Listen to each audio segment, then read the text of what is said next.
You're listening to BQN. Assimilate the audio. Infinite diversity.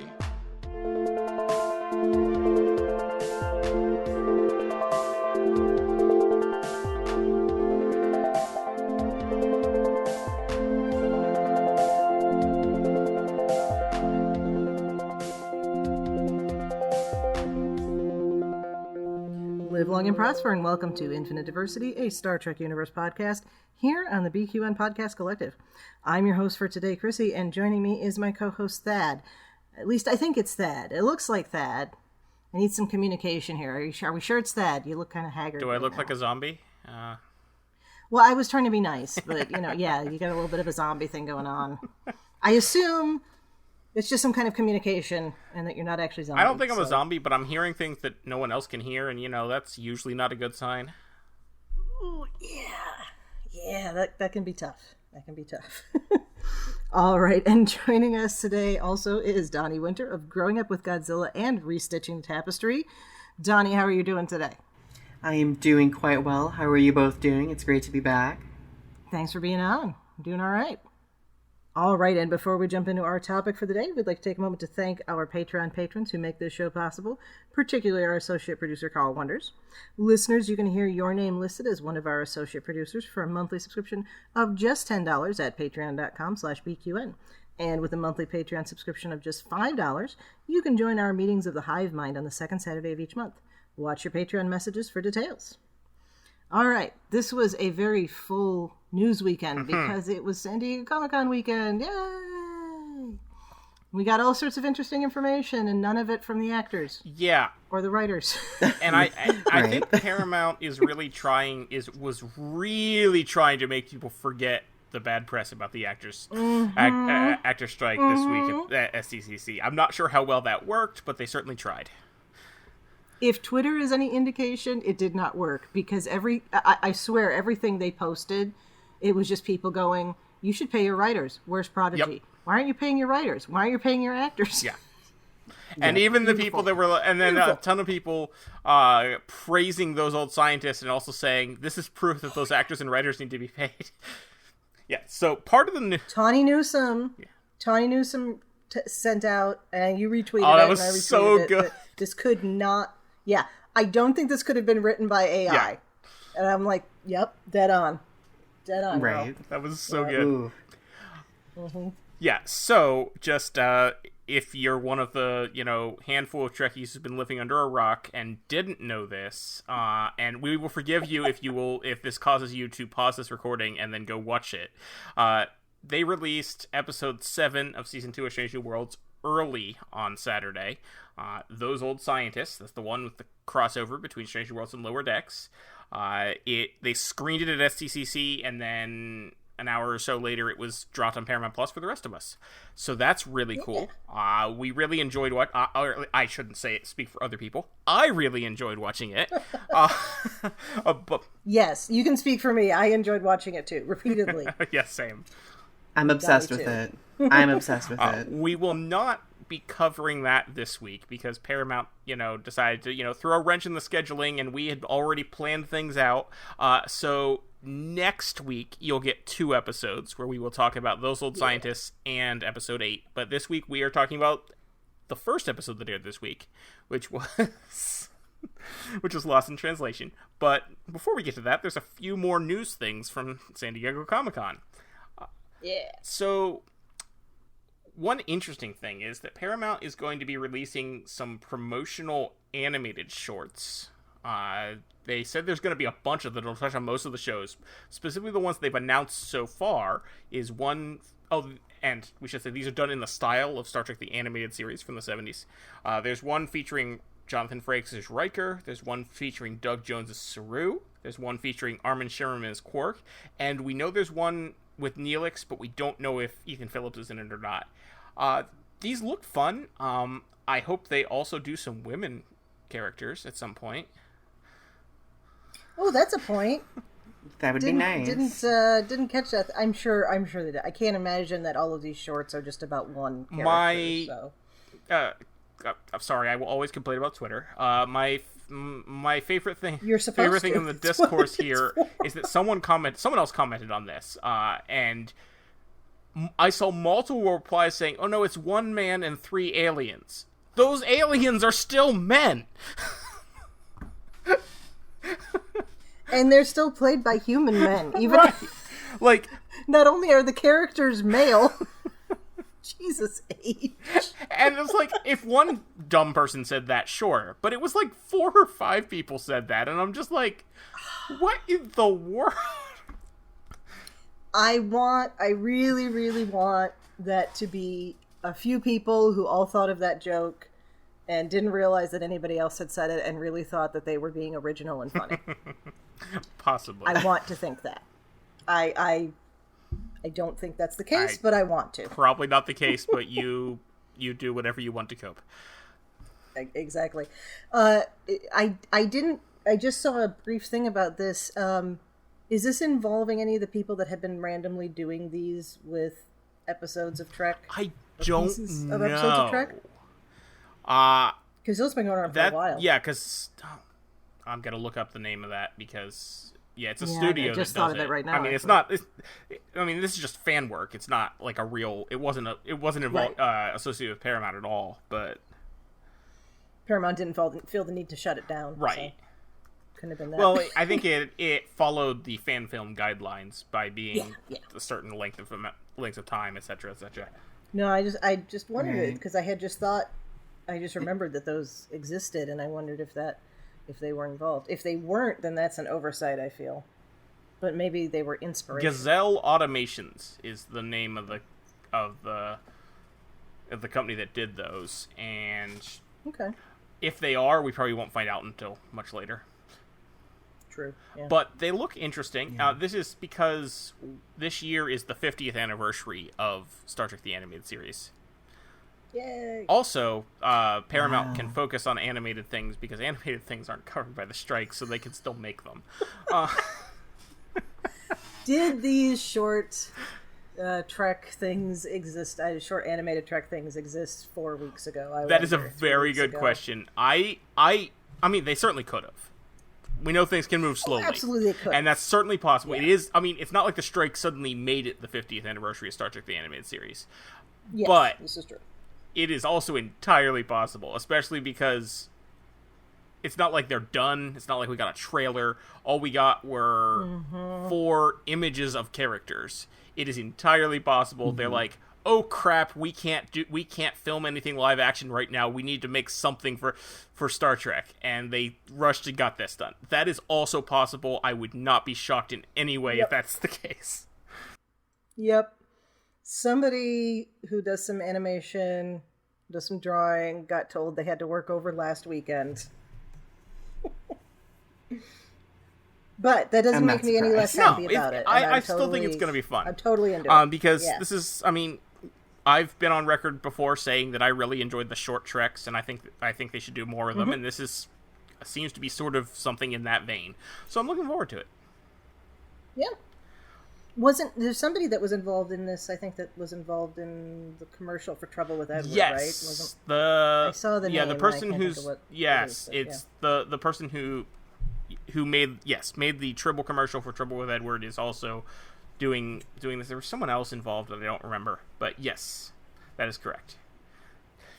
Now, additionally, speaking of more animated shows, Lower Decks is coming September 7th, and there will be a theatrical screening on Star Trek Day, which is September 8th, the day after. I don't know where. My guess is it's probably going to be like a Fathom Events sort of thing, so some theaters will have it, some won't. But they will be doing a theatrical screening of presumably at least 2, possibly more episodes of the new season of Lower Decks, so that's kind of cool.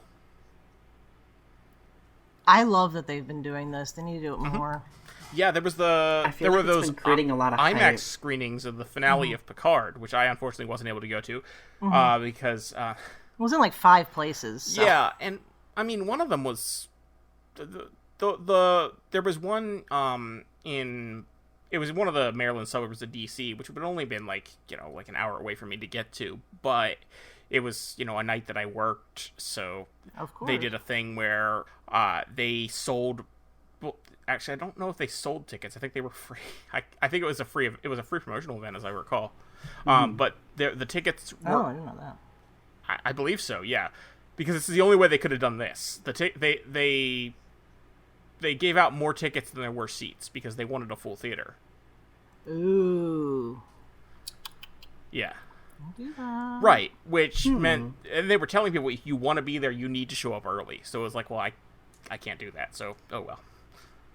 Well, there's nothing on the Fathom site as yet. Yeah, so it may be another event thing, like they'll do it in a couple major cities across the country, like they did with the card. We'll see. Either way, it's still cool that they're doing that, and I am happy for the people who get to see Lower Decks on the big screen. Oh yeah. We will also, they said we'll find more information about those animated shorts on Star Trek Day, which I think does that makes lend sense. more proof to our theory that they just made these up when the strike happened.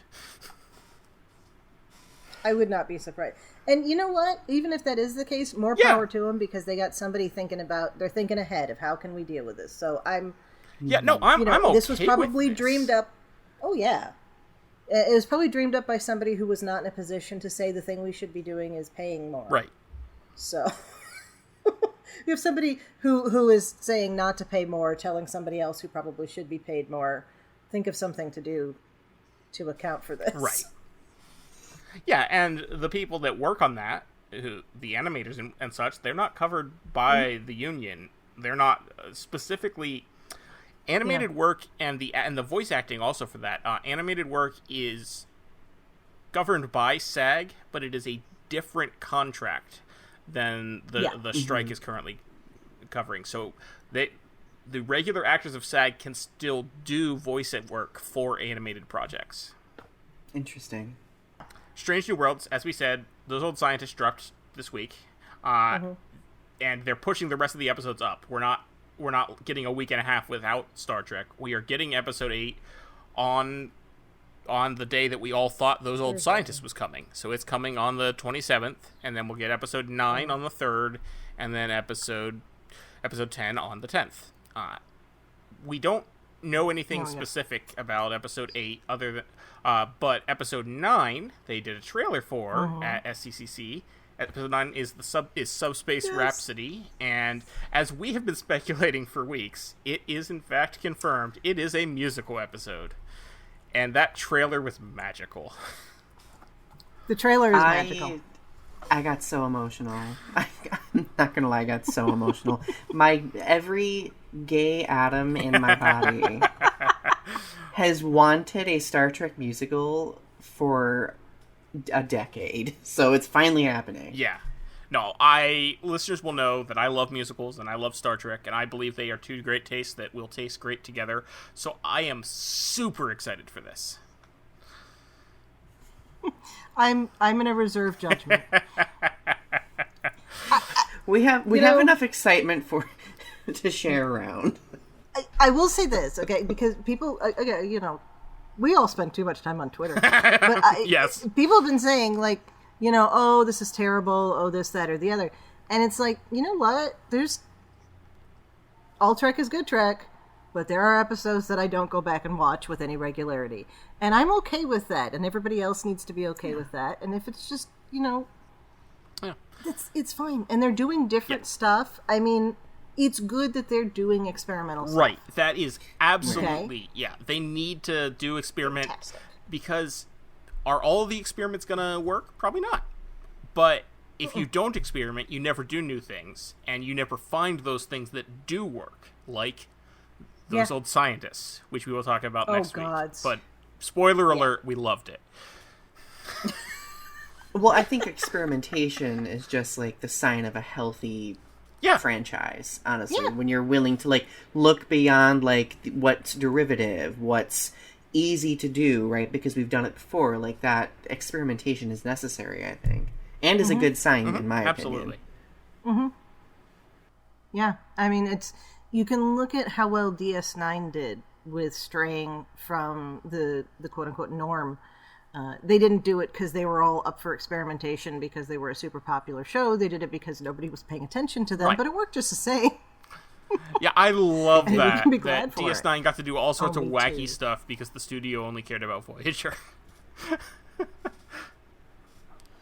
Poor DS9, the middle child that turned out being so important. So we also got... Paramount has now done the bare minimum about Star Trek Prodigy. Haven't they? Oh, gosh. Just to be clear, it has not been returned to Paramount Plus, nor is it going to be. But you can now actually buy all 20 episodes on your digital video platform of choice. So, iTunes, Amazon Prime Video, Google Play, Vudu. There's probably like 4 others that I don't know. But they all have it.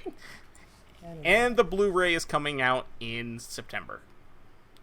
So I'm wondering if, as the fan response with regard to the situation keeps building, if they will continue to do more, because the petition to save Prodigy has officially passed 30,000 signatures. It now has more signatures than the petition to make Strange New Worlds a series. Exactly.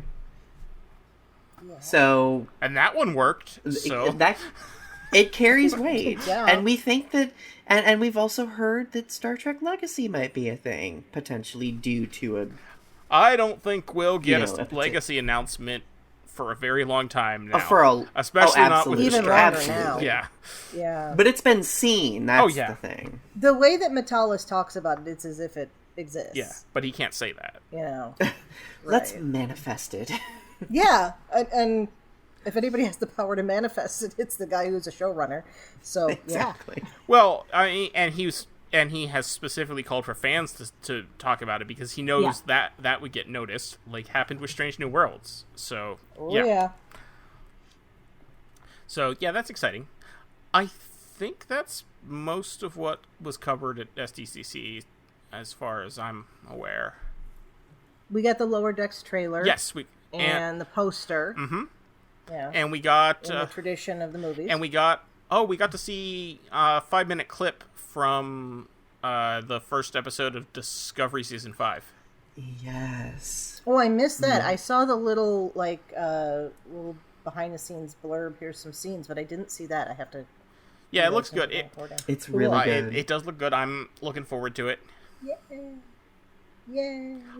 I'm still better that it's the last season. Well, yes. I've adapted. I am very much looking forward to the fact. So as I think we've discussed before, the Nielsen ratings are doing streaming shows now.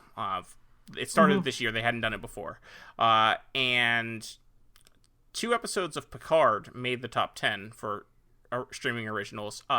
So far, because the Nielsens are several weeks behind when they're published, so far, I don't know why either. I understand.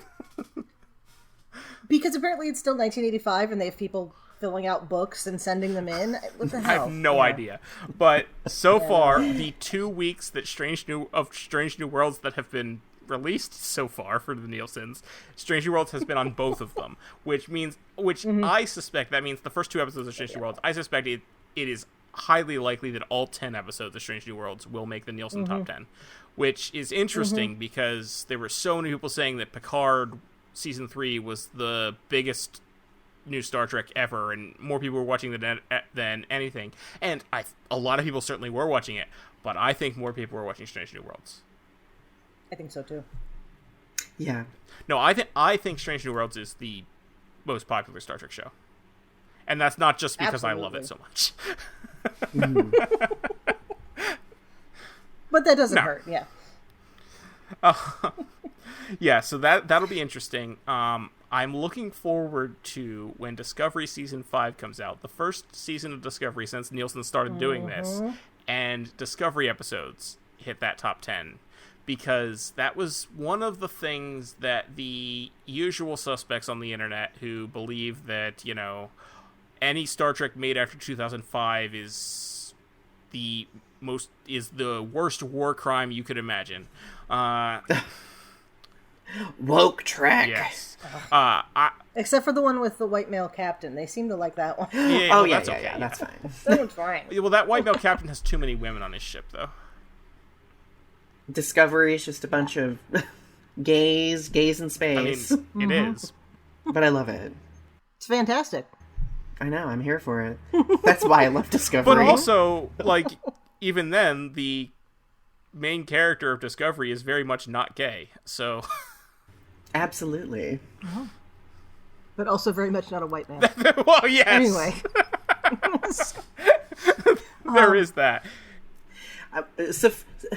Suffice it to say, Discovery has been so crucial when it comes to diversity and representation in Trek. Absolutely, yeah. And I think that in of itself garners it the love and accolades that it honestly it is wild to me because when I remember that Discovery is the first show with a gay main character.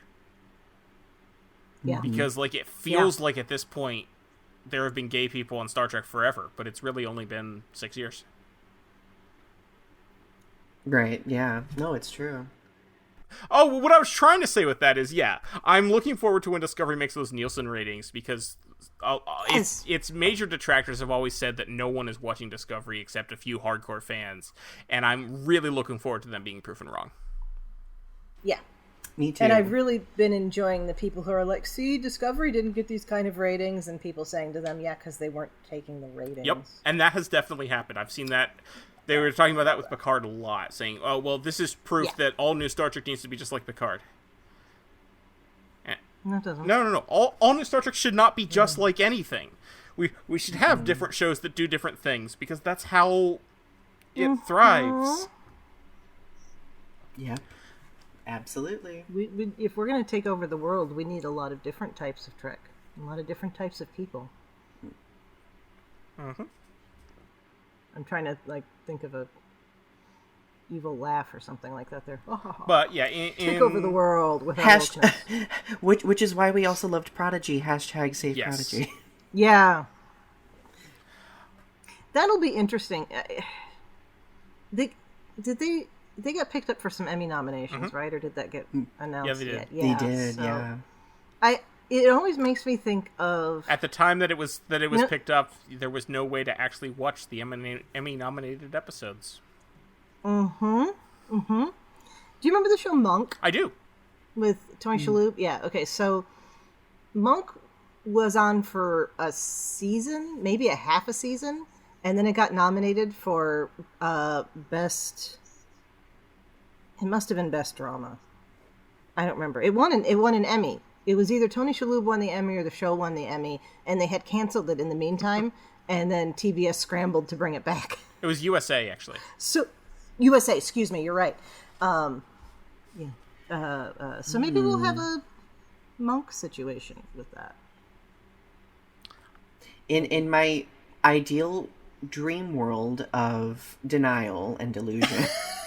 I hope that, going back to Star Trek Discovery really quick, that if it does so well with its Nielsen ratings, that they'll be like, oh, JK, let's do another season. But, that's... I don't think that's very going to happen. Lofty thinking. Yeah. I don't think so Not either, but... in this world where all the streamers are cutting their budgets. I don't see that happening, unfortunately. And I bet they've knocked down the sets already, too, the ones that they're not going to use for Strange New Worlds. Maybe, because they're probably going to use some of them for the Academy show, too. Oh, that's true. Yeah. Okay. Still, I love your idea. Maybe it'll be animated. It's a hell of a lot easier to do that way. If the strike goes on for a really long time, it might be. If the strike goes on... If the strike goes on for a really long time, we're all going to have classic TV. It's going to look like Nick at Night. Going to have a lot of reality TV to enjoy. Ugh. Enjoy being an interesting word there. Only I love if some reality TV. I'm one of those people. I love that's all right. very specific reality shows, but I am not a fan of most of the genre. Like, give me Great British Bake Off any day of the week, but... Exactly. I love Star Trek dearly, but there are some times I just need to not think. Sure. if that makes sense. Absolutely. And that's reality TV. That works. So speaking of thinking, do we have any more news? I don't think so, no. Okay. So speaking of thinking or not, or maybe thinking about what you're thinking about, Lost in Translation. Yeah. Uhura's hallucinating. Or is she? Dun, dun, dun. And the return of Hemmer in a video and as a zombie. Which is actually kind of cool. Yeah, and as a not zombie at the very end. Yeah. Yeah. So let's just start off. Donnie, what were your initial thoughts on Lost in Translation? Well, immediately you mentioned Hemmer, and that really got my attention, because obviously with characters who've died in the past in Star Trek, it's always been interesting to see how the remaining seasons / episodes handle the way the other characters react to the deceased character's legacy, right? Like, if we look back at TNG, like, we spent the entire rest of the series, and even in Picard, referencing back to Tasha Yar, like, and her passing and, like, its impact on the crew. But with Hemmer, like, there's not been a lot of mention of Hemmer being gone, other than, like, a couple of bits of dialogue here and there, but this episode really kind of dives into the crew's grieving process, right? With regard to that character, which I absolutely loved. I thought, as much as I thought that this episode was about Uhura, I also thought that this episode was about honoring that character's impact. I like that. I hadn't thought of it in quite that way. Yeah. But yeah, for sure. Thad. I really enjoyed it. It was a really good episode of Star Trek. It's really hard to talk about this episode now that I've seen episode 7. But well, what about Boimler?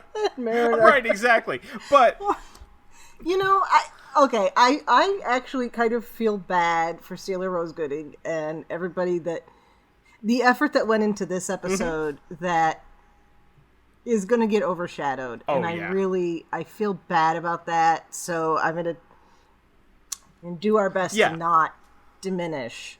We might, shout a little bit about those old scientists at the end, but let's do this episode. It's I also feel bad for whoever is writing the episode between those old scientists and Subspace Rhapsody. Yeah. Right? Yeah. Anyway, this episode was amazing. I really enjoyed it. Yeah. It's a solid Star Trek story. It's great to see Uhura have a lot of screen time.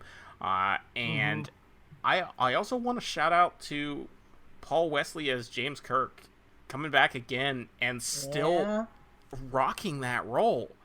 Like, I absolutely see him as Kirk now. And I think he's amazing in it. And this episode was just really good. Yeah, I agree. And this is going to sound strange, but I've talked about this before with our new Kirk. I couldn't get out of my head how much he looks like Jim Carrey the first couple times we saw him. And it was driving me crazy. Yeah. And I was able to get past that for this episode. I need him. He needs to get a little chubbier in the face, because his face is so damn angular. Right. And even looking at Kirk, like Shatner's round face, if he can get a little puffy in the face, then puffies. That sounds terrible. That sounds like he got stung by bees or something. If he can, if he didn't have such sharp angles on his face, let's say, I could completely lose the Jim Carrey thing, because that's just it's his chin or something. I don't know. But I do notice that he's picking up more on Shatner's mannerisms as Kirk that I've been noticing, which I've really liked.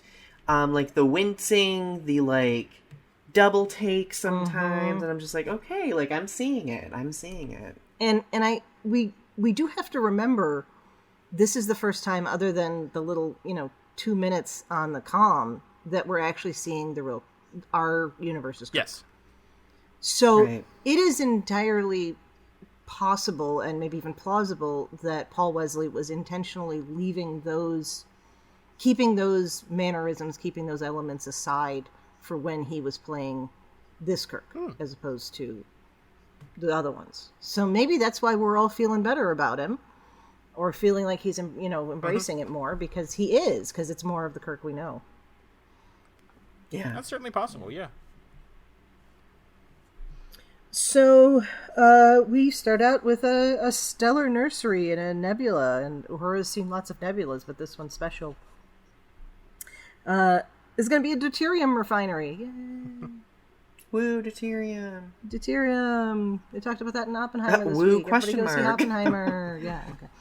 Heavy hydrogen, or heavy what? Is it heavy hydrogen? Yes, heavy hydrogen. I don't know. Cool. There we go.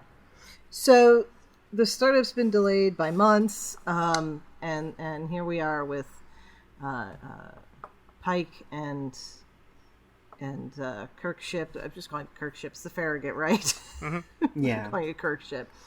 And they're coming in to find out what the hell's going on, and Pike gets to be a fleet captain for 5 minutes. Kirk's ship that I think was kind of funny. does not have a captain and may or may not have a first officer. Well, I mean, I assume there's somebody in command of it, and Is there? Because Pike is... A fleet captain is not the same thing as an admiral. A fleet captain, based on the description in this episode, is actually in command of that ship. So is there a captain in command? maybe not. And the fact... They even said... And said Yeah, because Kirk is being promoted to first officer, but he's training his replacement first, which is interesting. We've never seen that on Star Trek before. maybe he did something very specific that there's only a few Yeah, people. so, like, that makes me wonder, is there even a first officer on that ship right now? Because we certainly never see anyone higher than Kirk. No, but I mean, you can know that the org chart is changing before it actually That's changes. The person he's replacing as CO could be there still. Yeah, Or EXO, first yeah. officer. Yeah. EXO, thank you. Yeah. Yeah, and by the way, hydrogen, yes, deuterium is definitely heavy hydrogen, which means that hydrogen is one of those unique elements that has, by its most common variant, has no neutrons in it at all. Mm-hmm. It's just a single proton circled by an electron. But deuterium, hence with the prefix that means 2, has a neutron, so its atomic weight is 2 instead of 1. Yeah.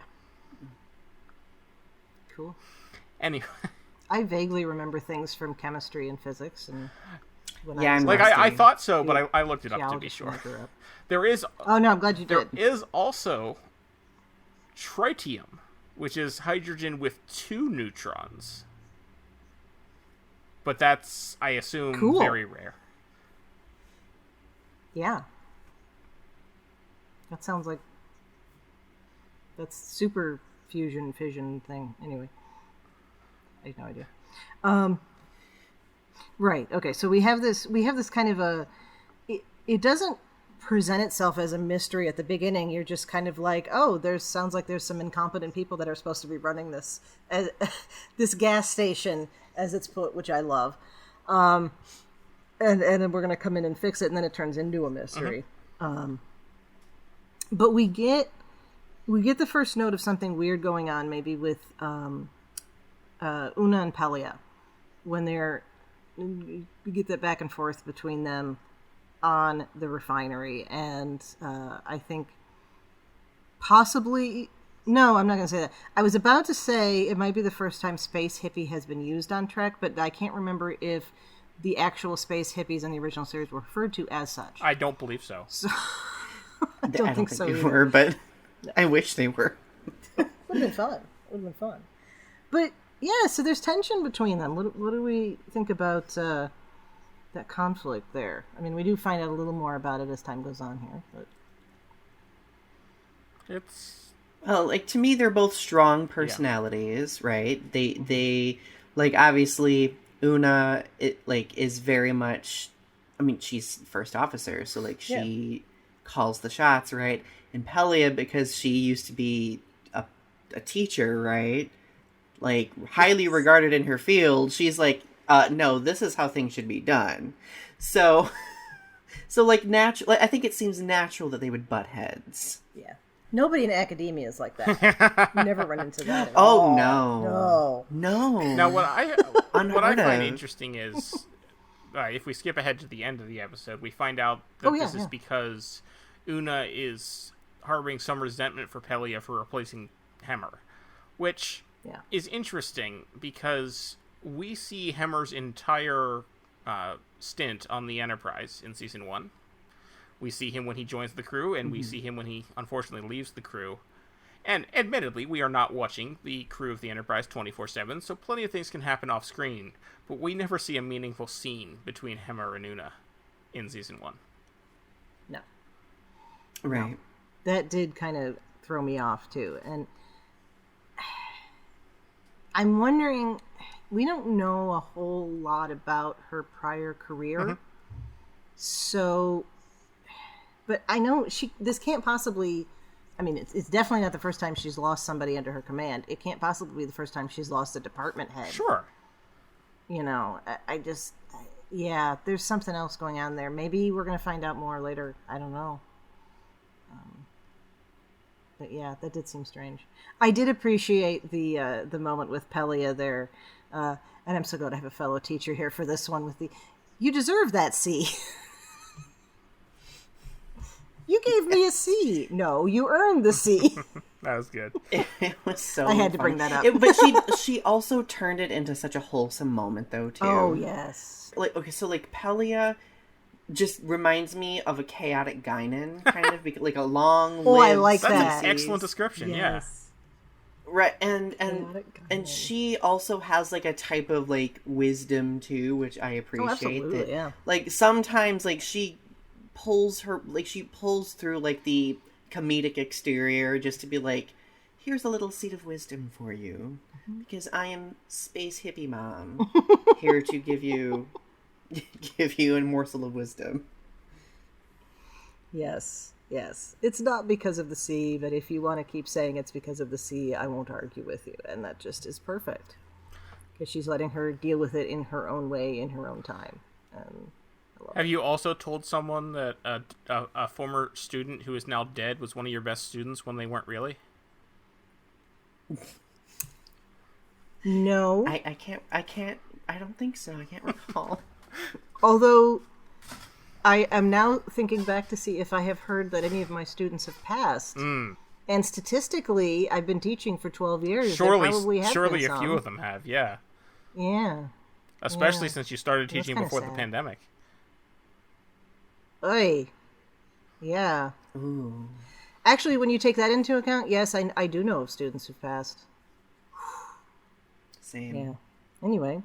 I did laugh at that line when she Uhura didn't think it was funny, but I thought it was funny. Yes. That was good.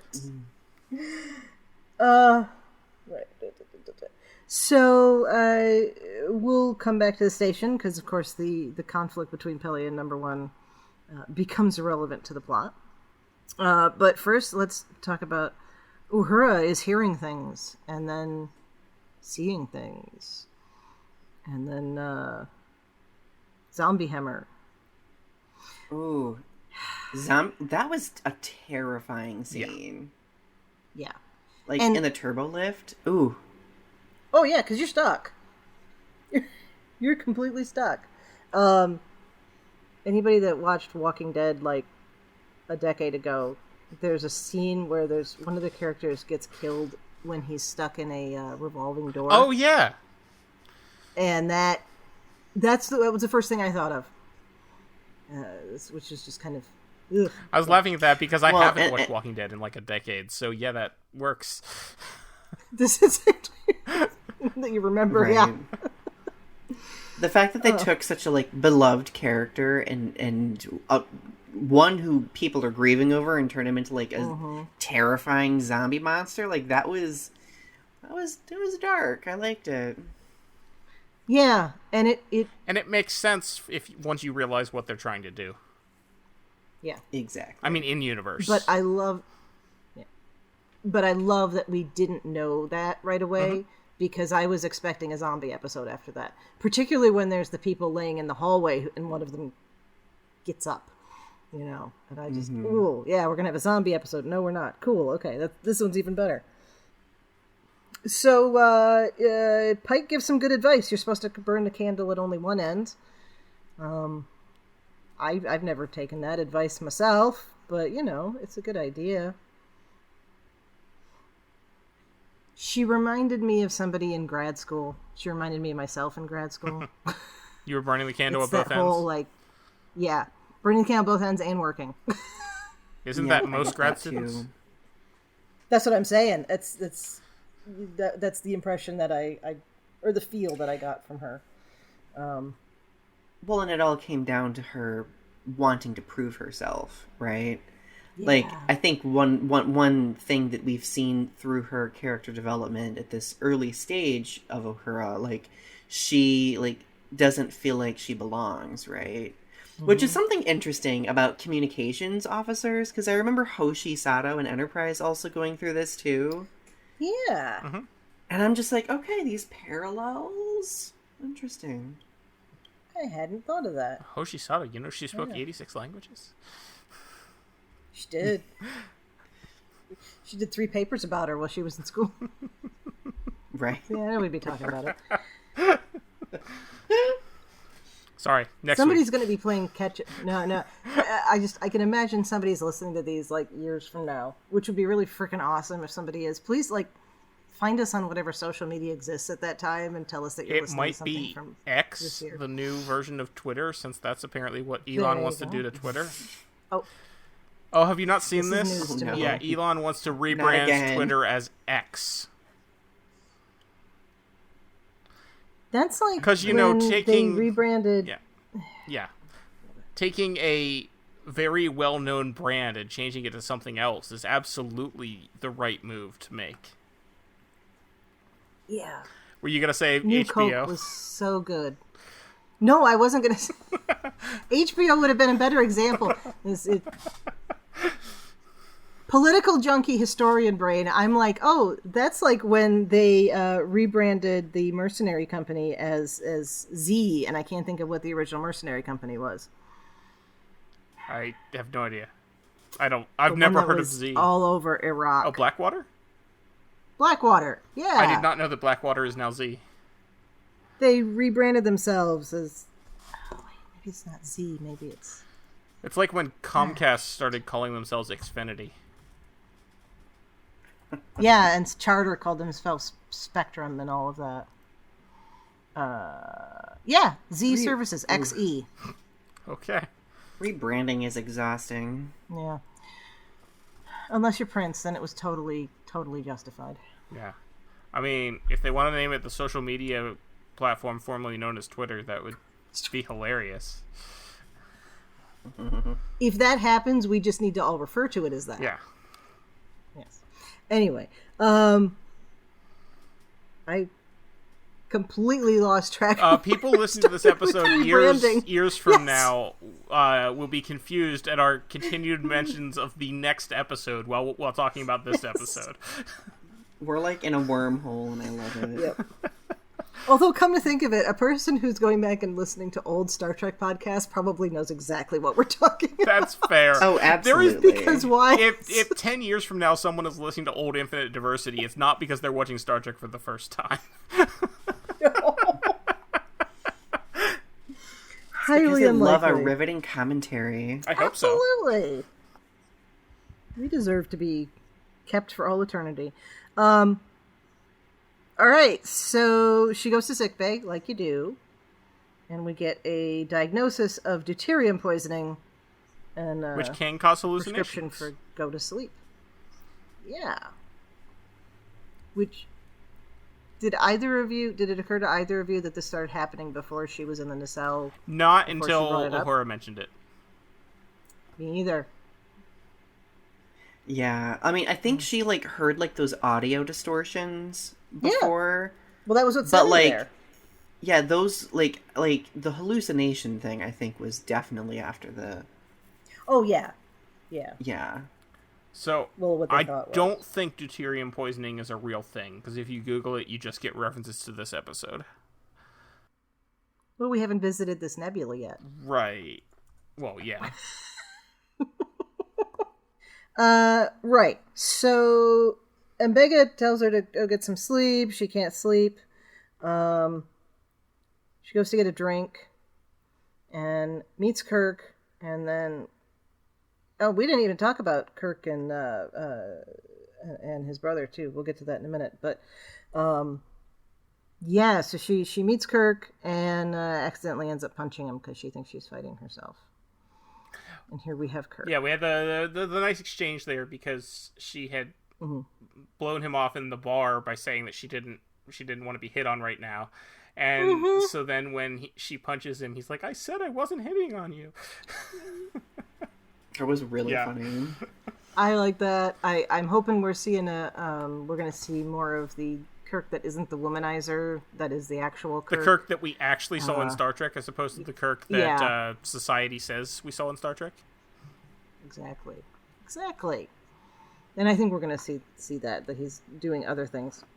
But speaking of him, okay, we find out, I think this is the first time on record that we have their father's name is George in this timeline. I'm not 100% on that. I think so. But I think it is. I think so, yes. And that he was first officer of the Kelvin in this timeline.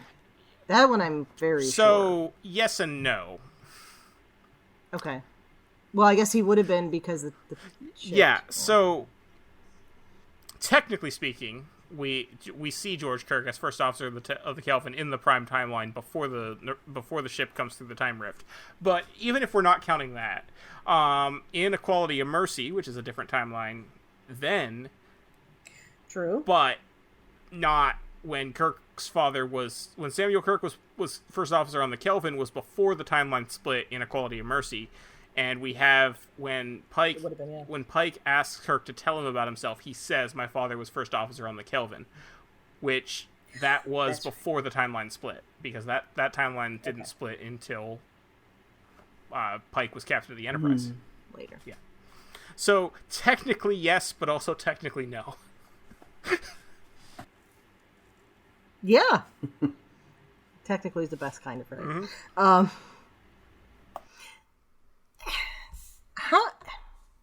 It's been a while since I've seen Operation Annihilate, okay? Same. Which I always have to say I always have to remind myself how to pronounce that in my head, because I read it so many times before I heard it said that I thought it was annihilate, and so I have to stop myself literally every time I come across that word and not say annihilate, so... Do you also say nihilism? No, because I hadn't read that before I heard it. See, it's Operation Annihilate, but I don't think they ever say annihilate in the episode. What bothers me about the title of that episode is that it uses 2 hyphens instead of an M-dash. Yeah. Well, that might just be font issues.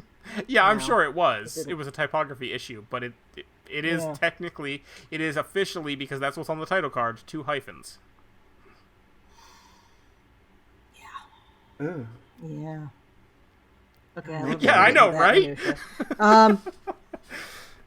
Anyway, right. Okay. So it's been a long time since I've seen or read that, because I always have to go back, and I read the James Blish. Was it Blish? Yes, James Blish. Yeah, I read those as a kid. Yeah, I read a bunch of them before I saw the episodes or remembered seeing the episodes. So, but anyway, I don't remember hearing about rivalry. No. Between Jim and Sam. I don't remember that either, but I don't know if we don't hear that much about Sam, to be fair, in that episode. No, he doesn't even get to be his own actor, so... But I feel like we got the impression before that there was, like, tension between them. Okay. Yeah. Just from what Sam said. But this seemed really mean. Yeah, a little. And definite daddy issues. Yeah. Oh, yeah. I mean, there's like... that absolutely. Is just out there. So, like, my thing on that whole making George Kirk proud thing is, if George Kirk is only proud of someone who does exactly the same thing that he did, then fuck him and it doesn't matter. Right. Yeah. If that's the kind of pride he has, he's not going to appreciate that his son beat his record. Nope. Well, it's super interesting because, like, George Kirk doesn't, like, is a biologist or anthropologist? Sam. It is xenobiologist, Sam, you're right, yes. Yeah, xenobiologist. Oh, did I say George? I meant Sam. I mean, he He's is technically George. Yeah, right. So, like, he has a career area that's drastically different from his brother's. So, like, you know, it's not focused on command. It's not focused on, like, militaristic merit, I guess, if that makes sense. Whereas, like, but it might be Kirk, like, is xenoanthropology. Now I'm looking it up. I think it is, because I think it's the same as Michael Burnham. Yeah. Yeah. But I thought it was interesting because it like, in a lot of, like, dynamics between siblings, there's always, like, the wonder child, and then there's, like, the child that's like, oh, you, hi, what do you do again? Kind of a thing. And I feel like that's their dynamic, and it makes me feel really sad for them. So yes, it is xenoanthropology, although you'd think that those two prefixes would cancel each other out. Yeah, you're right. I never thought about that. Xenoanthropology. The study of non-humans, I guess. It's a very human-centric word. The very name is racist. Yes, exactly. Right. Oh, as it was so right. Right. Yeah. So okay. I think somebody thought of anthropology as being the study of cultures and didn't necessarily know the origin of the word. I think what anthro means. Yeah. Yeah. I technically speaking, that would mean xenoanthropology would be the study of human culture outside of Earth. Yes. Which is, again, technically speaking. Yes. Which is not what Sam does. No. I mean, that could be a study as well, like studying, like, colonies and stuff. But xenopology. Yeah. Xenopology? But yeah, xenoanthropology, like, I know what they mean it to mean, but yes, it is very, that's an interesting combination of roots there. And I never thought. Yeah. Yes, it very much comes down to human rights. If only you could hear yourselves, the very name is racist. Aliens. Let's chalk that up to Universal Translator. There we go. Yeah. Xenoanthropology. All right, I'm gonna be laughing with that all night. Right. So I guess I'm hoping we are going to get some more, if not this season necessarily, then in future seasons, about what that conflict is, and I really hope it gets resolved. Because if it isn't resolved, that just makes his death even sadder. You know. So yeah. Yeah. Not to be all downer. But it's a reality we'll soon have to face. I mean, there's going to be some significant character trauma that happens later in the series, especially. So we're mentally preparing. Not even getting into those old scientists and. So there are some people on the internet that are speculating that we're going to see George Kirk, and he's going to be played by William Shatner. And I do not think that is the case. He's too old. Yes. I mean, one, he's too old. Two, I don't think Shatner would be willing to do it. I don't think Shatner would want to play anyone other than James T. Kirk. It'd be funny, though, if he showed up and George Kirk Sr. had a mustache. That's too easy. Yeah, I don't... You know, they could deal with him being older, you know, by doing what they did with Harrison Ford and that, you know, so that could be dealt with, and he wouldn't look like their grandfather, but I don't... But it wouldn't be that. That would be expensive. It would look more like Riker in that flashback in Picard season 3. Yeah, no, it wouldn't be good. But I don't think... I think if they wanted to do that, Paramount would have to cancel another streaming show to pay him enough to get him there. I mean, it'd be fun if it were. I would enjoy it more if it were Thor. What's his face? Chris Hemsworth. Thank you. Yes, but they haven't done that kind of crossover. And again, unless he decides to do it on a goof, Chris really Hemsworth would probably fee. do it as a cameo for cheaper than Shatner would. Yeah, you're probably right about that. Like, not if he was like the main actor in the episode, but if he showed up for like a couple minutes or something, I bet he would probably be willing to do that for a nominal fee. Yeah. That'd be too cool. Yeah, and he's still alive. I get the impression, yes, because they don't refer to him in the past tense. Of course, that means nothing because Sisko's father was dead before he was alive. I do not know what the source for this is, but Memory Alpha says that George Kirk lived long enough to see James Kirk become a captain of a starship. And now I wonder, did he say that in... He must have said that sometime, but I don't know when. Mm-hmm. That sounds familiar. That does sound familiar. I don't know. And we go down the rabbit hole. Dun, dun, dun. Nothing wrong with that. Yeah, so Jim and Sam argue about who their father loves more, and then he meets Uhura and comments on Spock's chess game.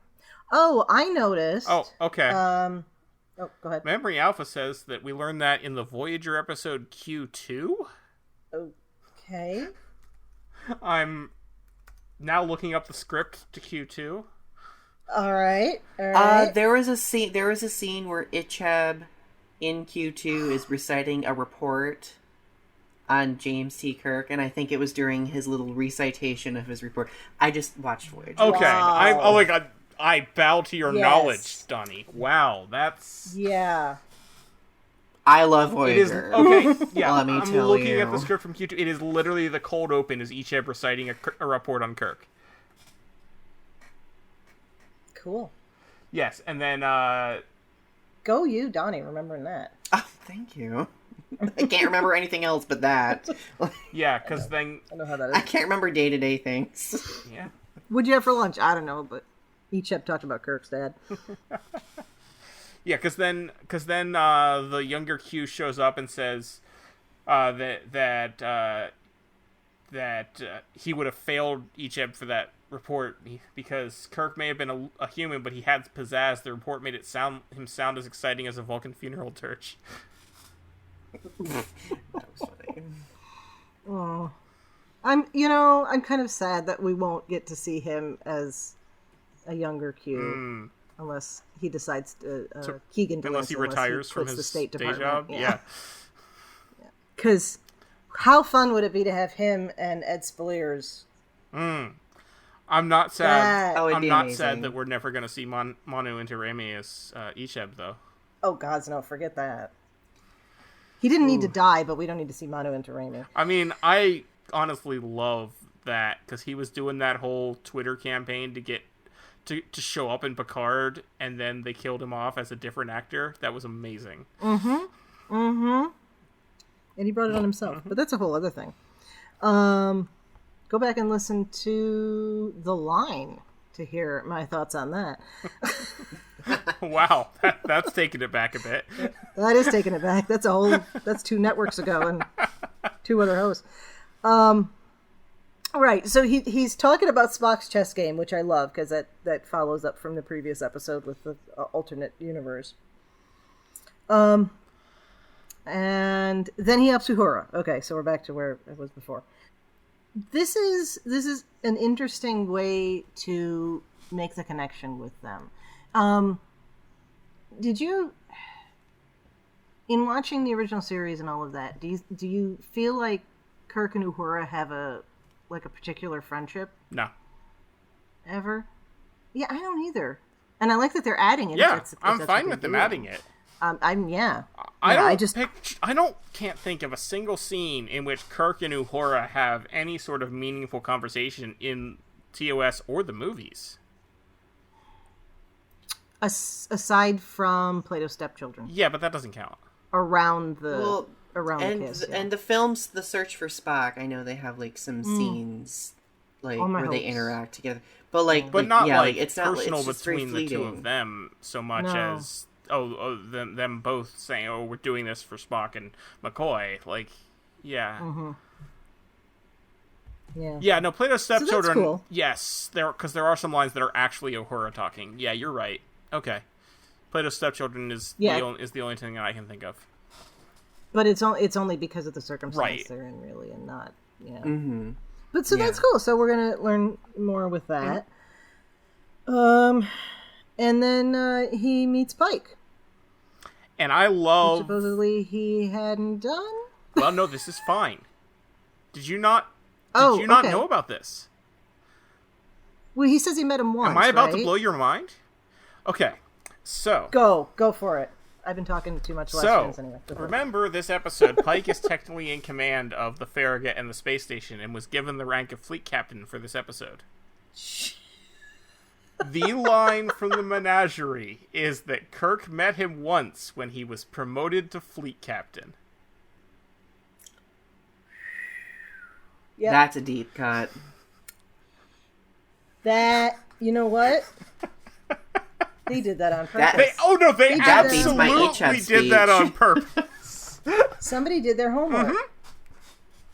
It's the only reason why Okay. Pike is a fleet captain for this episode and this episode only. Because if you notice, again, we'll talk about the next episode. In the next episode, he's back doesn't to the have the regular special- badge because he's no longer a Yeah. fleet captain. Oh my. They did that specifically so it would line up to the line from the menagerie. And they say that the people making these shows don't know anything about the old shows. Oh. I love it. Yeah, it's amazing. I love it. Okay. See, I wasn't on Twitter much this weekend. I mean, that's probably for the best. So I totally missed. Yeah, because I was expecting that there was all sorts of explosions over that. Anyway. Oh, that's so cool. I love it. There are some people who are now also espousing the theory that Pike is gonna retire by the end of this season and Kirk is gonna be the main character next season, but I don't think that's happening. No. Ooh. Well, because No. we are seeing it. The theory is it's based on real life things because when Pike was hired for the role, he was not a father, and now he is. So he may want to step back, and that's absolutely why he had a reduced role in several episodes this season. But no, I think Anson Mount is still on board for more Strange New Worlds. Yeah. I mean, yeah. That's him having a reduced role had a lot to do with him wanting to be there for the birth of his child. Yeah. And yeah, and I don't know what his wife does, if it's something that if I'm assuming she's employed outside of the home. Probably, yeah. But if it's something that's transferable to wherever he's filming, I want to say they live in Connecticut, so it's not like, the other side of the world from Toronto. No, it's not like to bring up Walking Dead again when Andy Lincoln had to come over from Australia. I mean, if Lon and Kirk can just go over from Toronto to Vermont, then yeah, that's nothing. Yeah, that's only one. That's only like there's only one state between Vermont and Connecticut. Yeah. Anyway, you did kind of blow my mind with that. I'm like, all right, I was excited for that. I didn't realize you hadn't seen that. Yep. So, he very helpfully doesn't insist on going to sickbay. In fact, insists on not going to sickbay so that she doesn't have to deal with having striking a superior officer on her record. Pike did a good job of not making that awkward when I'm sure seeing Kirk made him think of Quality of Mercy. Ooh, I didn't even think about that. Yeah. That's... Ooh, yeah. Oh. Yeah, that's background in people's heads. Mm-hmm. That's good. So then we find out that what's been going on the deuterium gas station is sabotage. They missed a prime opportunity to have Paul Wesley say sabotage. Why is that? Oh, is this not this is another thing you don't know? Okay. William Shatner pronounces the word sabotage as sabotage. Oh, okay. There's Never paid attention to that. I do not recall what it was from, but there is a recording out there that got leaked of an argument Shatner had with someone on set for something, telling him that he's pronouncing it wrong, and he's like, "No, I say sabotage, and that's just how I pronounce it." That's so Shatner. Yeah. It is, yeah. Absolutely. And someone has sabotaged the censors. Except I didn't say it like Shatner's. Anyway. Spock said another word that rhymed with censors, like oars. I forget which one it was. Like, he may have said, like, vector or something else, but he said a different OR word and pronounced it that way as well this episode. Okay. Well, that's continuity, right? Mm-hmm. I love it. Right, so we have sabotage, and it turns out that Lieutenant Ramon of the station crew is also being communicated to by these creatures. He's the only one we ever meet of the station crew, right? Or even see? I believe so. Yeah. Mm-hmm. Up to this point, to me, as I was watching it, it seemed like it was maybe a little bit of a medical mystery or a mental mystery. Now we know it's something else. Did you guys think of the communication aspect, or what were you thinking at this point? I didn't know what to think, honestly. Well, so I speculated because they did emphasize that, like, he was also a communications officer, so I was just like, ooh, okay, communications officers are both having some sort of, delirium, hallucinations of some sort. That's interesting. Okay. And I forgot or missed that he was a communication officer, so there you go. Yeah, I did too, actually. Cool. So they take him to sickbay, and he tries to sabotage the Enterprise. Kills a random person in the hallway. And stabs Dr. Mbega. Oh, yes. Oh, God, yeah. Stabs Dr. Mbega. I forgot about that. Mm-hmm. And then Uhura goes to try to help him, explain to him what's going on. It's pretty obvious he has no idea what's going on. That he's not even understanding what she's telling him. And, right. And then Kirk saves her. With the transporter. Mm-hmm. Did we mention that Ramon ejects... What does he eject? He ejects, like, the deuterium pod. The deuterium that they had collected earlier for fuel. And that was the explosion that Kirk saves Uhura from, because Ramon ended up perishing during that experience, right? Mm-hmm. During that, like, hallucinatory delirium that he was experiencing. Speaking of that, it's interesting of how they showed his death, right? With the ice crystals forming and the... I was very much thinking of Picard when we from the effing solids moment. Yes. Vatic. Yes. Yes. Yeah, that was really that was kind of chilling in a completely, I do not mean that as a pun type of way, as I realize as coming out of my mouth. So my understanding is that experience kind of, like, really made Uhura, like, have an existential crisis. Absolutely. Right after the fact. So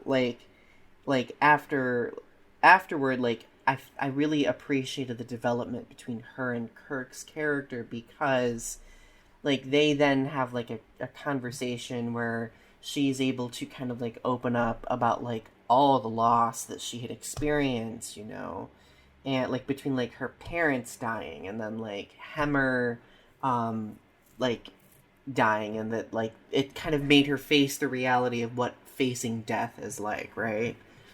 Yeah. And she says she's not dealt with it. And... Yeah.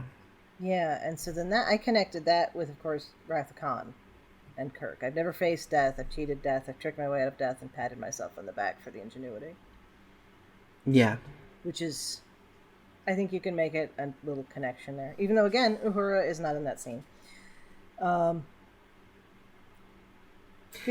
think that distinguishes Kirk from Uhura, though. Like, Uhura is, like, very much, like, rooted in the reality of things, whereas, like, Kirk, I think Kirk subliminally fears decline and death. Absolutely. Like, if you look through, like, all the movies and stuff like that, he fears that. So, like, he finds a way to kind of, like, make it seem like it's not a significant thing to him. Yeah.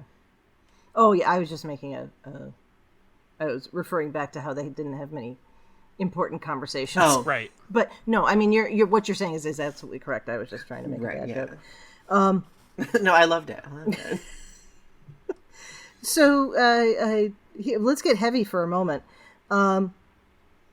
This concept of, ever since I heard Kirk say it, and I was old enough to kind of get it, okay, this idea of I've never faced death. What does that mean? Like, he's dealt with a lot of death in his life.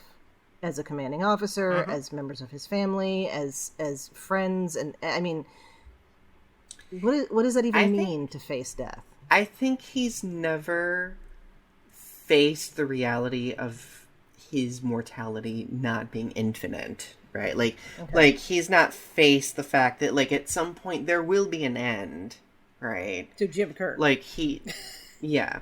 Particularly. There's, like, a certain indestructibility that he kind of has internalized that I think that we see. Like, especially, like, in Wrath of Khan and, like, Search for Spock, like, we see that, like, he is kind of having an existential crisis about his aging and, you know, like, all of that jazz. So, and he had never really faced it. So, I think the fact that he's consoling Uhura over this, like, I think that's very ironic to me. Okay. Mostly because, like, mostly because that's not something that he's, like, he's unpacked for himself. Oh, gotcha. Yeah, I'm not sure.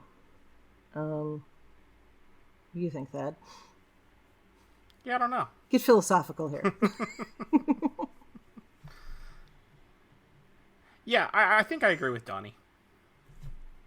Yeah, I think for Kirk, it's personal. Yeah, that makes sense. Yeah, yeah, because he was talking about the Kobayashi Maru, right? And that is facing his own death at that point. So yeah, because it's in response to Saavik asking him about that. So I don't like to lose, and he didn't until later. Because then you have part of, well, the second half of Search for Spock, where he's dealing with David's death, and it's not really, I don't feel like he really deals with that either, but... Does he deal with anything? No. Not really. No. Not really. No, he doesn't, because he needs his pain. And the denial associated with it.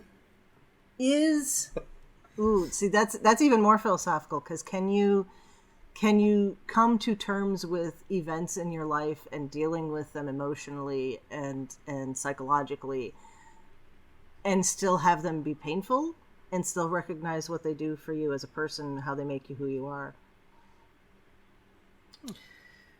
That's excellent question. Rhetorical, but Ooh. Because you always... I wish we'd had a little bit of follow-up to that whole thing, because what happens when Sybok takes that pain? Is he taking the memory? Is he making the memory like, just, here's some data about a point in your life, but you don't have any emotion around it, like Data talks about, you know? What does that mean? Yeah. That's a whole other thing. Maybe we'll find out when Sybok comes back, because we haven't seen him yet again. Right. That is a good point. Yeah. So there's your heavy philosophical question. We'll go back to going down rabbit holes about deuterium. Uhura figures out that she figures it out with the receiver thing. That she starts thinking of her brain as a receiver, and they go talk to Sam because he studies humans outside of Earth. That's just going to be my joke for the rest of forever now whenever I hear xenoanthropology. But he brings up this thing about the extra-dimensional alien, and it's like, oh, that's a new idea. Okay. So, yeah. And we get this idea that, and Kirk says that the aliens choose Uhura because she is so empathetic and listens to them. Well, and I also thought that they chose her because she is the communications officer, so she's monitoring like signals and stuff like that. Like she's she's literally the receiver of the Enterprise when you think about it. Yeah. Oh, okay. I like that. But like her being empathetic, I think, also definitely is significant as well. Mm-hmm. I feel like when they discovered what was happening, that last fourth of the episode just like went really fast. Yes. Like, it was like build up, and then like, oh, solution, here we go. Yeah. I'm okay with it. I just was surprised. It did, because it's like, oh, okay, and then boom. It's a relatively easy fix.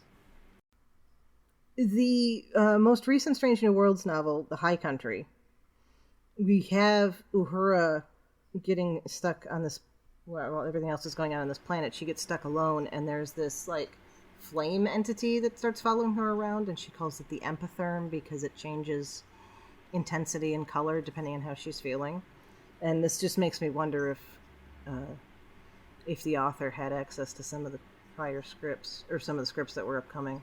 Interesting. It's possible. It's not like empathetic is a unusual word. But... Thad, you look pondering. Oh no, I agree with you. Yeah, because there's the empatherms were the aliens on that planet. Yeah. Or empatherms. I was putting the emphasis on the other syllables. Yeah. So I listened to the audiobook and they said empatherm, but I think empatherm probably makes more sense. Slight wormhole here. Yeah, it works. Slight wormhole. It's data versus data. When are we going to see, like, speaking of empaths, I'm waiting to see betazoids again. Like... Good question. They're mentioned periodically. Like, where are they at? And I'm wondering, are we going to get the thing from the novels where the betazoids betazoids were part of the Federation in the 23rd century, but no one knew they were mind readers yet? Oh, that would be good. We should. Oh, like, we should see that. Why haven't I don't know if they were part of the Federation, but they were certainly, like, known and people knew of them. Yeah. Right. I just want to see more of their culture. Yeah. I'd like to see some Trill hiding who they are. Oh, that would be interesting, because that was also in the books. Yeah. Ebony? Well, that wasn't just in the books. I mean, that was, you can go to the host for that But one. yeah, Emily, yes. But Emily, excuse me, not... Yeah, I'd like to see Emily, and I hope we end up seeing a young Leonard McCoy. Yeah. Maybe, maybe around here. hanging out with Emily. That's what I'm saying. It could just be a really random... He had the hands like of a they surgeon. could be at a bar somewhere or something, yeah. I knew he'd go into medicine. I very much want to see Leonard McCoy, yes. Yeah. And he has to insult And I'm Spock. hoping we see... Yes! Oh, that has to be like the first meeting. I don't know how you would... What is this? Something about being green-blooded. Yeah. Even though that comes off so much more racist now than it did then. I think it still came off racist then. I think it did, but it was like acceptable because it was... it was just racism was more okay then. Was more acceptable, yeah. And on TV it appeared to be a white guy being racist toward a white guy who was not human, so it kind of...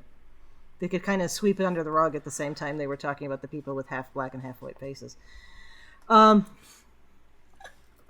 Yeah. I hope we see everybody by the end of this. Yes. But not until the end. I mean, not everybody together until the end. Well, we shouldn't see Chekhov. Absolutely. Well, he could be in the background. Yeah, that's true, because Walter Koenig's headcanon is that he was on the ship, just not on the bridge in season 1. Yeah, which is perfectly reasonable. Mm-hmm. Lots of people aren't part of the Makes Alpha sense. ship crew. I like that. You know? We definitely need to see Scotty. Yes. Absolutely.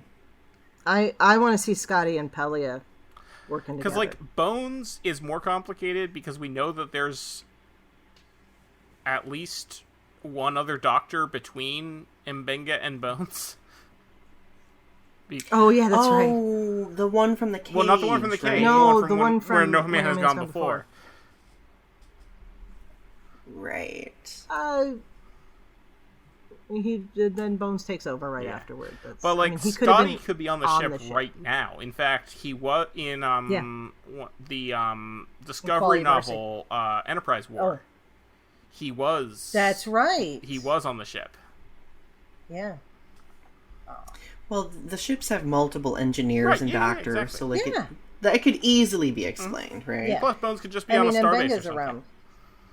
Yeah. Or Bones could be Kirk's CMO on the Farragut, because, like, it could very well be that Kirk brings Bones with him when he. Mm-hmm. Yeah. And he's just not there for those events because he was on shore leave or something. Right. Yeah. There's an overlap. Okay, let's not write the end of the series before it's happening.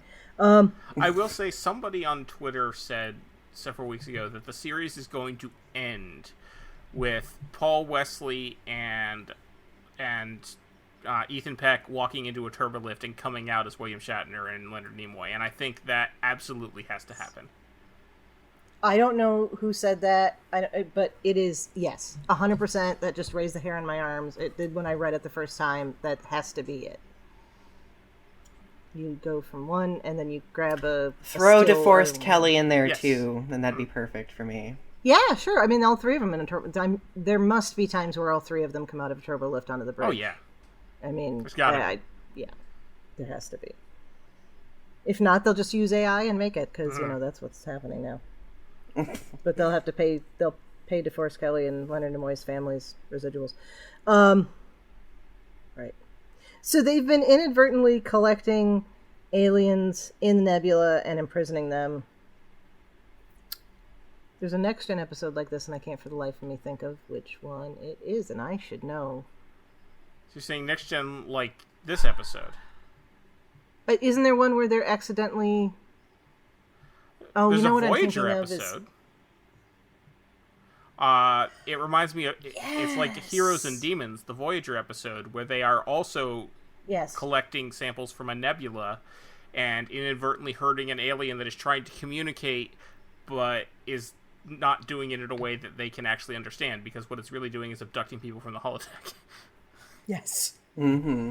Okay, that is what I was thinking of in terms of the collecting stuff. And for some reason I was associating it with the episode with the two-dimensional life forms which is not at all the same thing. So I never know. Right, yeah.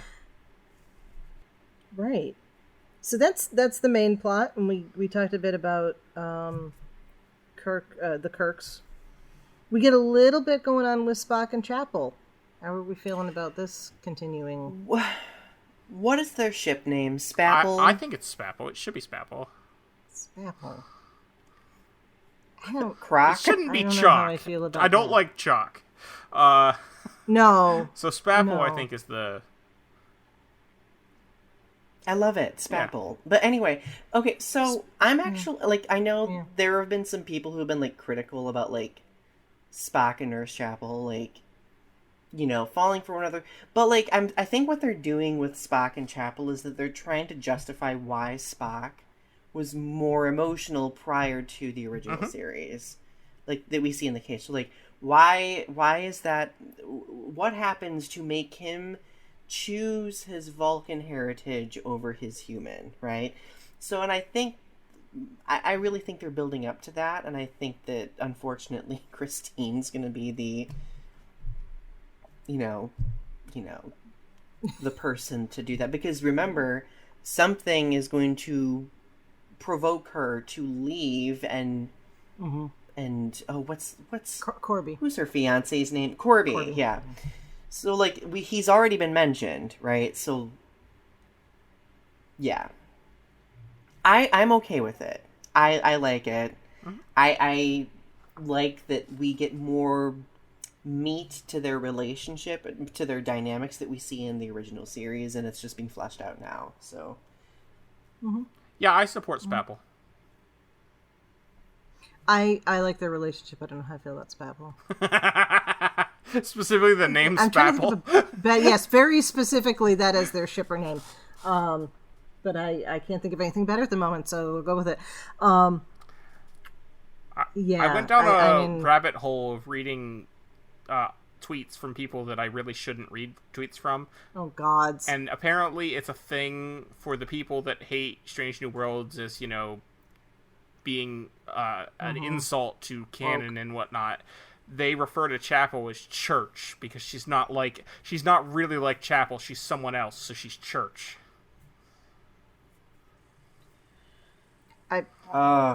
What? Yeah. I know. I lost some brain cells just saying that.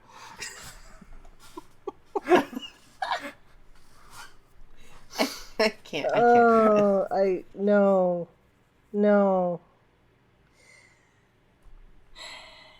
There is a reason.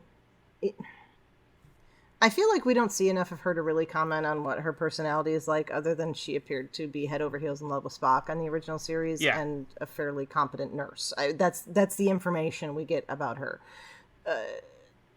She's cold and standoffish. Well, maybe when she used to be happy, people, bad things happen, so now she's cold and standoffish.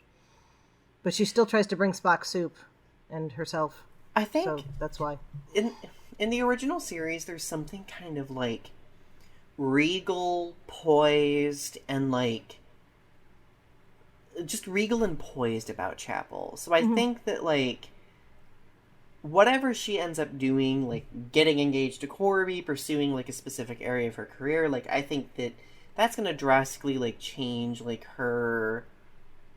the way she handles situations, the way she enters situations too. Because like this Chapel is like kind of young and fun, and like she's very capable, but like she's also, I feel like she looks at everything with a sense of wonder, as opposed to like older Chapel. I feel like is a little bit more earthy and grounded. Like, I don't grounded. know. That's a good word. Yeah. No, that works. I mean, I think we've all, if we think back, we all know people who were the crazy fun ones when they were in their 20s who kind of, straightened up and put on a suit when they got into their late 30s. So I don't think there's a drastic personality change here. I don't think so either. I don't think so either. Those the church people, whatever, that's their problem. Church people. Yeah. And there's a lot of levels on that one as a former Catholic. But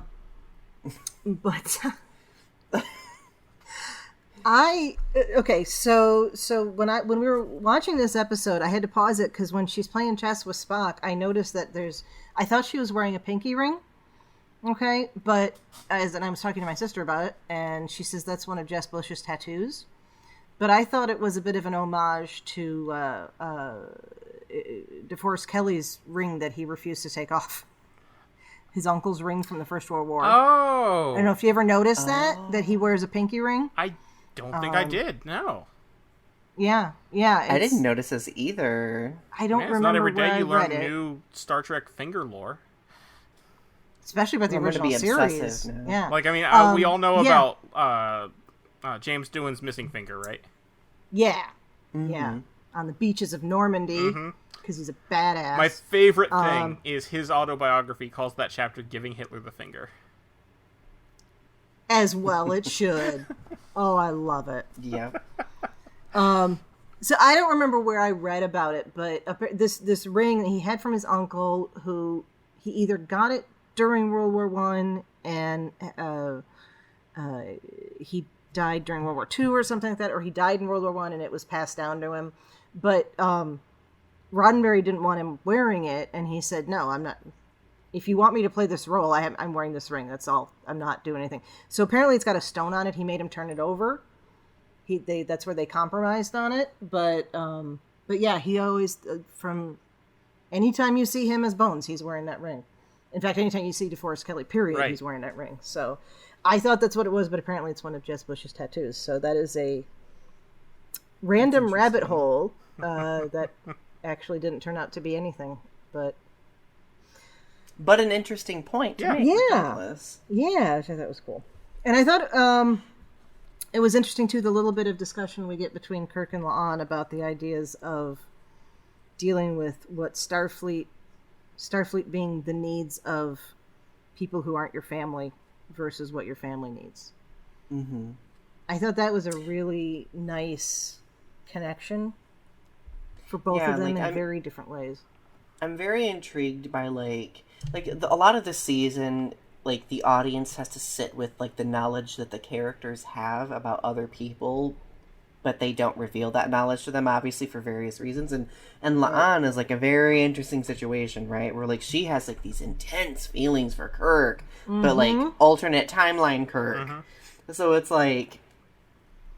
she knows exactly how to, comfort and provide advice and stuff. So, I just think that it's super interesting. But I do think that what she mentions about, Starfleet and family needs and stuff like that, I thought that was an interesting point that was made, too. So, on that note, La'an and current timeline Kirk definitely still have chemistry. Oh yeah. Lurk. La'Urk? Wouldn't it? It would actually need to be La'Urk. La'Urk. There we go. Or Ka'an? Leclerc. I think Leclerc is what I've seen some people say. Oh, Leclerc. I like that. Yeah. That's better. Leclerc sounds better than La'Urk. That is way better. Leclerc. I like that. Yeah, Leclerc. Leclerc. But I am tired. I love this. I've been loving this season so much. So good. It's so good. I love that they're loosening the reins. I love that they're having fun. Because, it's great to have, the fun, lighthearted episodes. And, unlike prior, prior episodic focused shows, where, it's, the alien of the week kind of thing. This show, you're really getting very poignant character development moments that's what's creating the serialized feeling, is, the character development, which is working great. And I think it's at least in my opinion. I think it's because the first season went over so well and was so well received by the fans. They're feeling a lot more secure and confident in what they can do this season, which is why we're getting stuff like this. Right. Yeah. And especially when we're getting we're getting a musical, my friends. Yes, exactly. I'm so excited. So I was just looking at the trailer for the musical, and there is a scene where we get Leclerc in that musical. Yeah, it looks like at least they're under a sheet. Yeah, they are. You can only see their faces, so they might have made themselves a blanket fort, but in that grown-up kind of way. Yes, well, making a blanket fort, definitely not euphemism for anything. I mean, sometimes it's not. Blanket forts are rad. That all depends on how old you are and with whom you're doing it. It's true. But right, I was trying to say it might not be, but why would I say that? Why would it not be that? I am going to need, and this is the first time I have said this, because I have been defending the whole, Kirk not knowing who Khan was and all the rest of that. But if he and La'an end up having a relationship, and we're past the point where they're just gonna, be friends with benefits or have a one-nighter or something like that, I really am going to need some explanation as for why he doesn't know who Khan Noonien Singh is. I don't know if we're ever going to get that explanation. I know, but I have been able to work this out. I've been able to just be like, you know what? He doesn't know his history.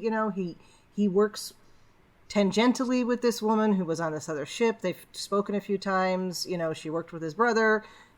But if they're sleeping together, then no, we're gonna need explanation. Absolutely. And that's all I have to say about the musical until we see it. Just nothing to do with the music itself. Sure. Okay. Anything else we want to talk about with this episode? I feel like we just kind of... I think we've lurched our way throughout the whole thing. Stop lurching toward it!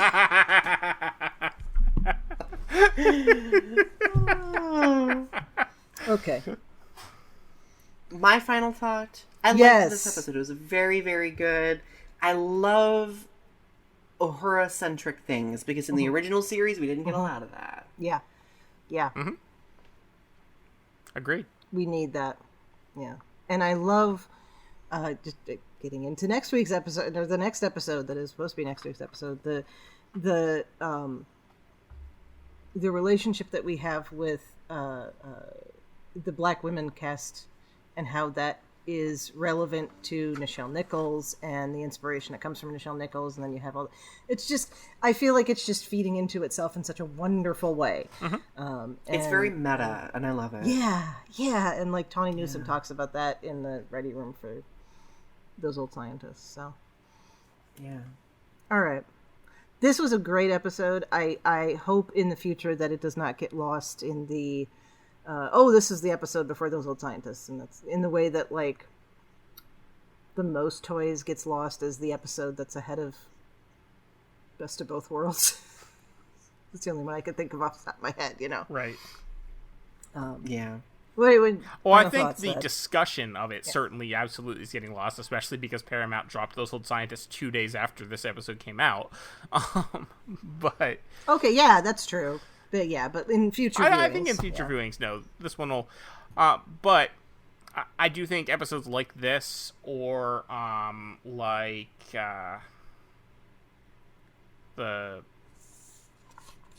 Among the Lotus Eaters are going to be will not be mentioned as much as the heavy hitters of this season, like Tomorrow and Those Old Scientists. Yeah. Or Ad Astra Perispera. Yes. Ooh, that was a good one. Ooh. Yep, and bringing that back to Those Old Scientists. Mm-hmm. So, you know. Mm-hmm. It is sort of weird that Starfleet put someone that they tried to kick out of Starfleet on their recruiting poster. I think there is a beautiful come around to that. Mm-hmm. I mean, it just... There's going to be a story behind that. Yeah. I don't know if we'll ever get it, but there's a story behind that.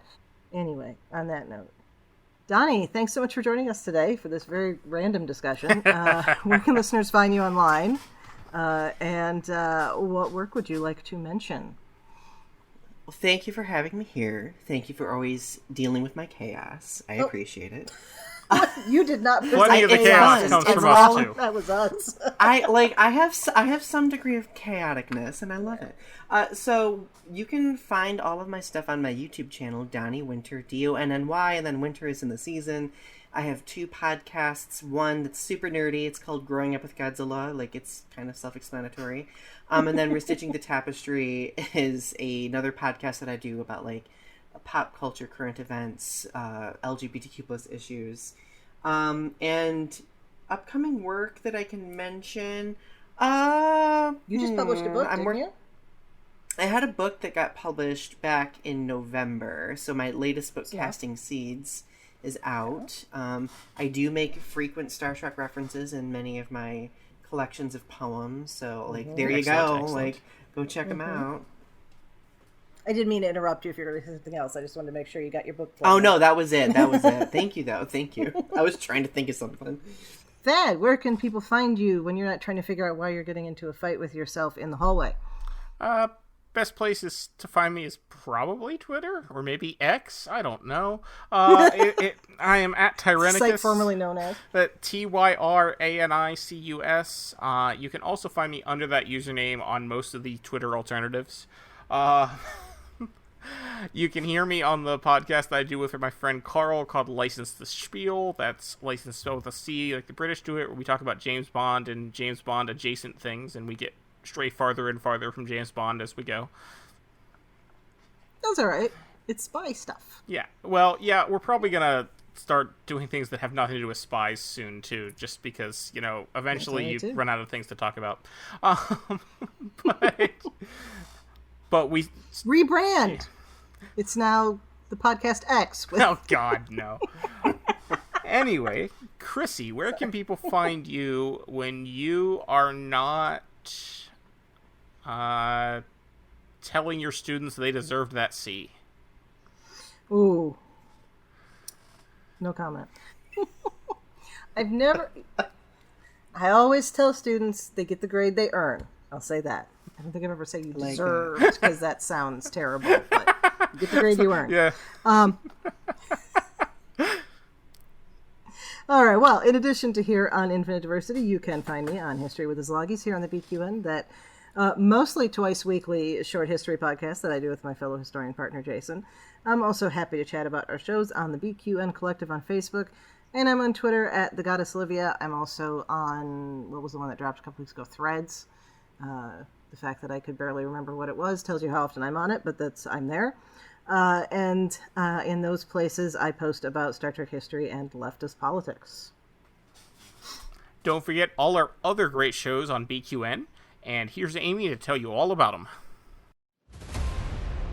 What shows are on BQN, you ask? Well, here's a rundown of some podcasts you might be interested in. All Good Things, a Star Trek Universe podcast covering all of Trek, hosted by Amy, Mark, Christos, and Kelvin. Bargain Bin Gamer, a YouTube show hosted by Davey, a self-proclaimed gamer who specializes in reviewing and showcasing affordable video games. If you're lost in the Delta Quadrant, check out The Captain's Couch, a Star Trek Voyager podcast hosted by Jeremiah sitting on Janeway's Ready Room couch. Cinema Z, a film discussion and review podcast showcasing films you probably missed but should definitely check out, hosted by Mark, Matt, and Laz. Beam Aboard the Galaxy Class, a Star Trek Next Generation podcast covering all of TNG, hosted by Amy, Joe, Rhea, and Kevin. History with the Szilagys, a snippet of historical events from around the world, hosted by Chrissie and Jason. For the newest Trek coverage, check out Infinite Diversity, hosted by Chrissie and Thad. Test your Trek knowledge with Treksperts Quiz, a Star Trek quiz show hosted and written by Davey. Union Federation, covering all things Star Trek and the Orville, which we all know is really a Star Trek show, hosted by Kyle, Kevin, Amy, and Haley. Spill the Tea with What's the Tea, Bev? A Trek current events and fan interview show hosted by Christos. And for our Patreon members, we have The Hive Mind, BQN's monthly roundtable discussion with hosts and listeners. It's Green, a cornucopia of topics hosted by Mark. And Amy's Math Moments, a quick look at math moments in Star Trek, hosted by Amy. We know you have a choice of podcasts to choose from, and we thank you for listening to BQN. Assimilate the audio. Thank you for tuning in to Infinite Diversity. Thank you to Zach Tripp for the wonderful theme music and Mark White for the awesome show art. Please subscribe in your favorite podcast player, and don't forget to rate and review us there as well. If you want to reach out, you can find the network on Twitter at BQN Podcasts. Or maybe X at BQN Podcast. Or our show specifically at IDIC Podcast. You can also talk about any and all of the BQN podcasts in our Facebook group, the BQN Collective. When you next hear from us, we'll be talking about the next episode of Strange New Worlds, which, yes, we know you've already seen it, but we'll still talk about it next week. Those Old Scientists. Until then, peace and long life.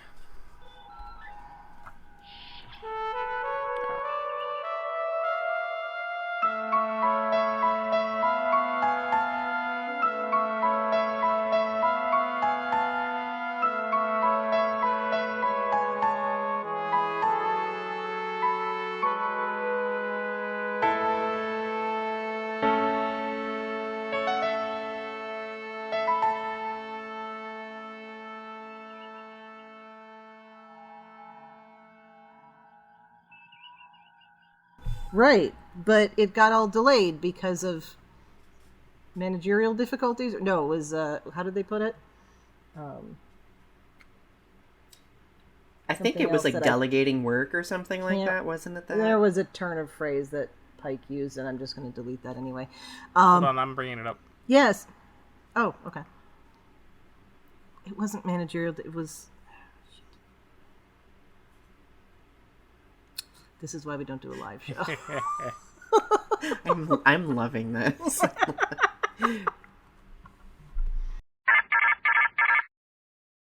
But if I look up deuterium poisoning, I really just get people asking if you can die if you drink heavy water.